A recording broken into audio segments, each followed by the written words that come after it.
മനോഹരമായ ഒരു പൂന്തോട്ടത്തിൽ 2 ചെടികൾ ഉണ്ടായിരുന്നു. ഒന്ന് നല്ല ഭംഗിയുള്ള റോസാ ചെടിയും മറ്റൊന്ന് കാരമുള്ളുകൾ നിറഞ്ഞ കാണാൻ ഭംഗിയില്ലാത്ത കള്ളിമുൾ ചെടിയും. എല്ലാ ദിവസവും രാവിലെ പൂന്തോട്ടത്തിലെത്തുന്ന സഞ്ചാരികൾ റോസാ ചെടിയുടെ ഭംഗി ആസ്വദിക്കും, അതിന് വെള്ളം ഒഴിച്ചു കൊടുക്കും ഒക്കെ ചെയ്യും.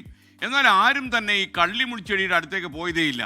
ആരും ആ ചെടിക്ക് വെള്ളം ഒഴിക്കുകയും ചെയ്തില്ല.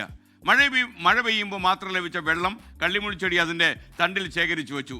അതിനിടെ വേനൽക്കാലം വന്നു. ആരും പൂന്തോട്ടത്തിലേക്ക് വന്നില്ല. കഠിനമായ വെയിലിൽ റോസാ ചെടി പതുക്കെ വാടാൻ തുടങ്ങി. വെള്ളമില്ലാതെ പൂവും ഇലകളും കൊഴിഞ്ഞ് ആ ചെടി ഉണങ്ങിപ്പോയി. എന്നാൽ കള്ളിമുൾ ചെടിയോ ഈ സമയം തണ്ടിൽ ശേഖരിച്ച വെള്ളം ഉപയോഗിച്ച് ആ കഠിനമായ വേനലിനെ അതിജീവിച്ചു. എന്താ ഇതിൻ്റെ ഗുണപാഠം? പുറമേയുള്ള സൗന്ദര്യത്തിന് വലിയ അർത്ഥമില്ല. ഒരിക്കലും ഭംഗി നോക്കി ഒരാളെ വിലയിരുത്തരുത്. ചിലപ്പോൾ കാര്യക്ഷമത മറ്റേ സ്ഥലത്ത് കൂടുതലായിരിക്കും. അതുകൊണ്ട് നമ്മൾ പുറം കാഴ്ചയിലല്ല, അകത്തെ സൗന്ദര്യമാണ് ഏറ്റവും വലുത് എന്ന് വിലയിരുത്തുക.